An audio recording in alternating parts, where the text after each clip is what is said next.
Forum میں شہداء کے لیے فاتح خوانی کی گئی اور اس بات کا اعادہ کیا گیا کہ ریاست پاکستان مسلح افواج شہداء اور ان کے اہل خانوں کو ہمیشہ انتہائی عزت و تکریم سے نوازتی رہے گی۔ ISPR کے مطابق فورم نے مسلح افواج کے افسران اور جوانوں، قانون نافذ کرنے والے اداروں اور شہریوں سمیت شہداء کی عظیم قربانیوں کی زبردست خراج تحسین پیش کیا، جنہوں نے ملک کی حفاظت، سلامتی اور علاقائی سلامتی کے لیے اپنی جانوں کا نذرانہ پیش کیا۔ جاری بیان کے مطابق 6 ستمبر کو ملک بھر میں یوم دفاع اور شہداء کی تقریب کو معاشرے کے تمام طبقات نے سراہا، جس پر افواج پاکستان ہمارے قابل فخر قوم کی ہمیشہ مشکور ہیں۔ فورم کے شرکاء کو موجودہ جو اسٹریٹجک ماحول، قومی سلامتی کو درپیش چیلنجز اور بڑھتے ہوئے خطرے کے جواب میں اپنی حکمت عملی کے بارے میں بریفنگ دی گئی۔ اس دوران شرکاء نے ہر قسم کے بالواسطہ یا بلا واسطہ خطرات کے خلاف پاکستان کی خود مختاری، علاقائی سالمیت کے دفاع کے لیے پاک فوج کے عزم کا اعادہ کیا۔ فورم نے ایک بار پھر اس بات کی تصدیق کی کہ ریاستی اداروں اور عوام کے درمیان دراڑ پیدا کرنے کے لیے نفرت انگیز پروپیگنڈا کرنے والوں کی مایوسی ان کی بڑھتی ہوئی مایوسی کی طرف اشارہ ہے اور ان کے نتیجے میں ایسے عناصر کی مزید تذلیل ہوگی۔ ISPR کے مطابق فورم نے فیصلہ کیا کہ پاکستان کو غیر مستحکم کرنے کے لیے دشمن قوتوں کے کہنے پر کام کرنے والے تمام دہشت گردوں، ان کے سہولت کاروں، ان کی حوصلہ افزائی کرنے والوں سے ریاست پوری طاقت سے نمٹا جائے گا۔ خبر شامل کریں کہ نگراں وزیر اعظم کی ہدایت پر بجلی چوروں کے خلاف کریک ڈاؤن جاری ہے، جس دوران لاہور میں سابق رکن قومی اسمبلی سمیت 300 سے زیادہ بجلی چوروں کے نام سامنے آئے۔ ملک بھر میں بجلی چوروں کے ساتھ نرمی ختم کر کے کارروائی شروع کر دی گئی ہے اور اسلام آباد پولیس نے کریک ڈاؤن کرتے ہوئے کئی بجلی چوروں کے گرفتار کر کے مقدمات درج کر لیے۔ ادھر لاہور سمیت کیسکو ریجن میں بھی گرینڈ آپریشن کیا گیا ہے، جہاں سابق رکن قومی اسمبلی سمیت 300 سے زیادہ بجلی چوروں کے نام سامنے آئے، جن کے خلاف 130 مقدمے درج کیے گئے ہیں۔ پشاور میں بھی قانون حرکت میں آ گیا، جہاں بجلی چوروں کے خلاف مقدمات درج کیے گئے، جبکہ میرپور خاص، نواب شاہ، حیدرآباد، ٹھٹہ، بدین، ٹنڈولا یار اور سندھ کے دیگر شہروں میں بھی کارروائیاں کی جا رہی ہیں۔ دوسری جانب کیکسو کے چیف عبدالکریم جمانی نے بتایا ہے کہ بلوچستان کے علاقے نوشکی، پشین، خانوزئی اور لولا رئی میں 67 بجلی چوروں کے کنیکشن منقطع اور برقی آلات ضبط کر لیے گئے، جبکہ بجلی چوروں کے خلاف FIR کے اندراج کے لیے درخواستیں متعلقہ تھانوں میں جمع کروا دی گئیں۔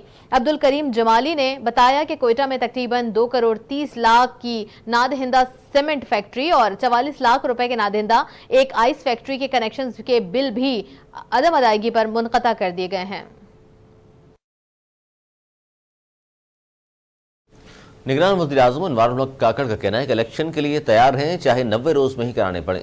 سپریم کورٹ کے حکم پر مکمل عمل درآمد ہوگا۔ نجی TV کو دیے گئے ایک انٹرویو میں نگران وزیر اعظم انوار الحق کاکڑ نے کہا کہ بطور جماعت کوئی PTI کے خلاف نہیں، ہم ان کے خلاف ہیں جنہوں نے توڑ پھوڑ کی اور قومی تنصیبات پر حملے کیے اور آگ لگائی۔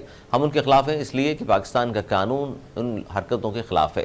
نگران وزیر اعظم نے کہا کہ ہو سکتا ہے کہ عام انتخابات جنوری فروری سے پہلے بھی ہو جائیں، ہم بھی انتظار میں ہیں۔ الیکشن کمیشن نے تاریخ کا اعلان کرنا ہے، الیکشن کمیشن تاریخ کا اعلان کرتا ہے تو ہم بھی اس سے جڑی تیاری مکمل کریں اور الیکشن کمیشن کو سپورٹ کرنے کا آئینی فریضہ ادا کر کے اپنے گھر کو جائیں۔ انہوں نے کہا کہ الیکشن سے متعلق سپریم کورٹ جو فیصلہ دے اس پر عمل ہوگا۔ پاکستان کے ووٹر کا اختیار ہے، جس کو چاہے ووٹ دیں، کوئی مداخلت نہیں ہوگی، چیزیں آہستہ آہستہ ٹھیک ہو جائیں گی۔ عام انتخابات میں سب کو جلسوں، تحریر اور تقریر کی اجازت ہوگی۔ میں خود بھی دیکھوں گا، جو جماعت معاشی اصلاحات کا پروگرام لائے اس کو ووٹ دوں گا۔ کراچی کے علاقے سرجانی ٹاؤن میں کنڈا مافیا کی فائرنگ سے جماعت اسلامی کا کونسلر جاں بحق اور 2 افراد زخمی ہو گئے۔ سرجانی ٹاؤن سیکٹر 4C میں فائرنگ سے ایک شخص جاں بحق اور 2 زخمی ہوئے۔ جاں بحق شخص کی شناخت حبیب اللہ کے نام سے ہوئی، جو جماعت اسلامی کا کونسلر تھا۔ پولیس کے مطابق جھگڑا بجلی کے تاروں میں کنڈا لگانے پر ہوا۔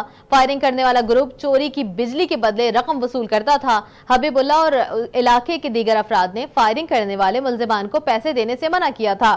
جائے وقوع سے شواہد اکٹھے کر کے معاملے کی تفتیش شروع کر دی ہے۔ امیر جماعت اسلامی کراچی حافظ نعیم الرحمان نے عباسی شہید اسپتال پہنچے اور الزام عائد کیا ہے کہ کنڈا مافیا پیپلز پارٹی کی سرپرستی پر کام کر رہی ہے۔ واقعہ حکومت کے لیے شرمناک ہے۔ حافظ نعیم الرحمان نے وزیر داخلہ، وزیر اعلیٰ، IG سندھ سے فوری نوٹس لینے کا مطالبہ کر دیا ہے۔ دوسری جانب پیپلز پارٹی نے جماعت اسلامی کے الزامات کو مسترد کر دیا ہے۔ وقار مہدی نے کہا جماعت اسلامی کو الزامات سے گریز کرنا چاہیے۔ کب، کون اور کہاں کتنا پانی چوری کر رہا ہے؟ کراچی میں پانی چوروں کے خلاف گھیرا تنگ کرتے ہوئے تحقیقاتی اداروں نے کراچی واٹر کارپوریشن سے تفصیلات طلب کر لی۔ ذرائع کے مطابق کراچی میں 171 غیر قانونی ہائیڈرنٹس تھے، جن میں سے 50 کے خلاف میئر کراچی مرتضی وہاب کی ہدایت پر کارروائی کی گئی اور 3 درجن سے زائد FIRs بھی درج کرائی گئی۔ ذرائع کے مطابق کارروائی کے باوجود آئے روز کراچی کے مضافات میں ہائیڈرنٹس کھل جاتے ہیں، جبکہ کئی ایسے ہیں جہاں غیر قانونی کنیکشن لے کر پانی فروخت کیا جا رہا ہے۔ اس کے لیے گھر اور اوپن پلاٹ بھی استعمال ہوتے ہیں۔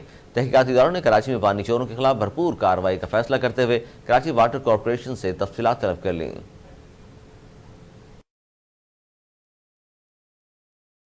چینہ ذخیرہ کرنے والوں کے خلاف بھی کریک ڈاؤن کا سلسلہ جاری ہے، جبکہ خفیہ اداروں کی اطلاع پر ڈیرہ اسماعیل خان میں کارروائی کے دوران 538 ٹن چینی برآمد کر لی گئی ہے۔ ضلع انتظامیہ کے مطابق ڈیرہ اسماعیل خان میں شہر کے مختلف مقامات پر گوداموں میں چھپائے گئے چھاپوں کے بعد ملک میں چینی کی قیمت میں کمی کا رجحان ہے، جبکہ شہریوں نے چینی کی قیمت میں مزید کمی کا مطالبہ کیا ہے۔ دکانداروں کا کہنا تھا کہ چینی بہت ہے، ذخیرہ اندوزوں نے چھپائی ہوئی ہے۔ انہوں نے بتایا ہے کہ حکومت تعاون کرے، چھپائی گئی چینی نکلے گی تو اور سستی ہو جائے گی۔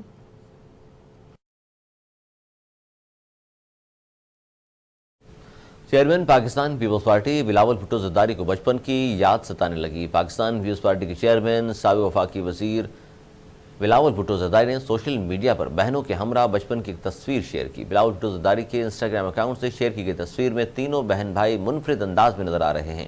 تصویر میں بلاول بھٹو زرداری نے آف وائٹ 3 پیس سوٹ، جبکہ آصفہ اور بختاور نے فراقیں پہنی ہوئی ہیں۔ اس تصویر میں پاکستان کے سابقہ وزیر اعظم محترمہ بینظیر بھٹو کے تینوں بچوں کو ایک ساتھ شرارتیں کرتے اور تصویر بنواتے دیکھا جا سکتا ہے۔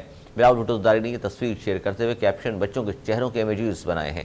دوسری جانب اپنے بچپن کی اس حسین یاد پر بختاور بھٹو نے دل کے امیجز کے ساتھ کمنٹ کیا ہے۔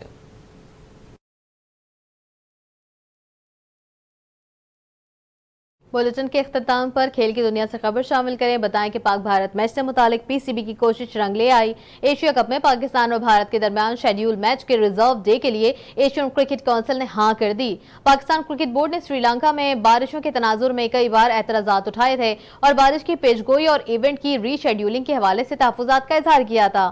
پی سی بی کے تحفظات اور اعتراضات کے بعد اب اے سی سی نے ریزرو ڈے کا فیصلہ کیا ہے، جس کے تحت 10 ستمبر کو شیڈیول پاک بھارت میچ کا ریزرو ڈے دیا جائے گا۔ ایشیا کپ میں پاک بھارت میچ 10 ستمبر کو اگر مکمل نہیں ہوتا تو یہ میچ 11 ستمبر کو جاری رہے گا اور میچ وہیں سے شروع ہوگا جہاں پر روکا گیا ہوگا۔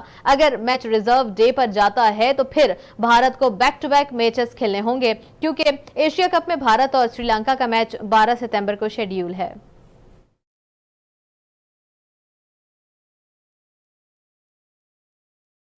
نیوز